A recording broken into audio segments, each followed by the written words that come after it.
Well, we're going to leave that because that press conference into the death of Ann Widdecombe is just starting, so let's listen in. Joining us this morning, I'd like to give you an update on where we find ourselves today.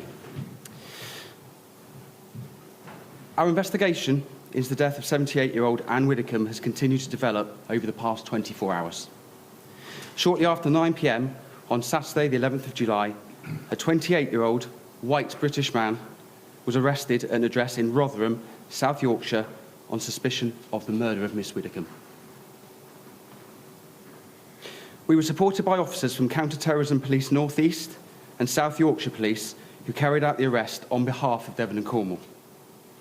Miss Widdecombe's family have been informed of the update and continue to be supported by our specialist officers. Our thoughts remain with her family and friends at this incredibly difficult time. At this point, there is still no information to suggest that this is a terrorism-related incident, and at this point, we are not looking for anyone else in connection with this murder. We retain primacy of this investigation, and detectives remain open-minded about the potential motive. At this stage, there is nothing to suggest that it was politically motivated.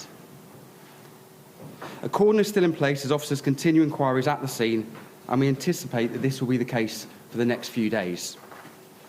The local community can also expect to see a heightened police presence in the coming weeks to provide reassurance to them. However, I wish to reassure you that we do not have any information to suggest that there is any wider threat to the public at this time. We're grateful to our colleagues in South Yorkshire for the assistance that they provided, and they'll continue to support through our investigation. Over the past few days, we've received in excess of 120 reports of information to assist us in our investigation into our major incident public portal. I'd just like to thank all those who've taken the time to contribute that information and ask anyone who has not yet submitted any information that they hold to do so as a priority. We're aware of online and public speculation, particularly with regards to motive. Again, I urge people not to share or engage with that speculation.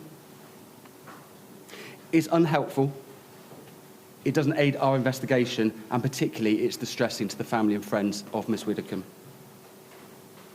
We understand that there's a huge appetite for information, but progressing and protecting the integrity of our investigation is paramount now. We recognise there is still some way to go in this case, and the release of any information will be a decision made on an operational basis. I would like to thank the local communities, the wider public and the media for their ongoing support and patience. I would ask them to continue to support us in the next stage of this investigation. Any relevant information, images or footage can be reported via our major incident public portal, and you can follow the links and QR codes available on our website to achieve this. Information can also be passed anonymously to the independent charity Crime Stoppers. Thank you very much. I'd like to hand over now to the Chief Constable to say a few words. Thank you, Matt, and good morning, everybody. Thank you, first of all, to Matt, the Senior Investigating Officer, and the wider teams here in Devon and Cornwall that have mounted an extraordinary response to a horrific murder of a very prominent public figure. The support that Devon and Cornwall Police has received from our colleagues and our partners both in the region and nationally has been second to none. The operation has been running at a lightning pace for 48 hours, and I am really pleased that we have a suspect firmly in custody and that will undergo some further work from us today. Well done to all. This is clearly British policing at its very best. Thank you to media colleagues for your patience in working with us over the last 2 days, allowing us to focus on the most important thing here, which is to catch a dangerous man and bring him to justice. My appreciation to you for that. Thank you.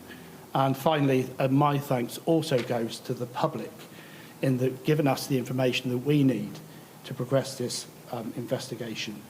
And I reiterate the ongoing message and direction around speculation and how unhelpful and how that can hinder a major investigation of this nature.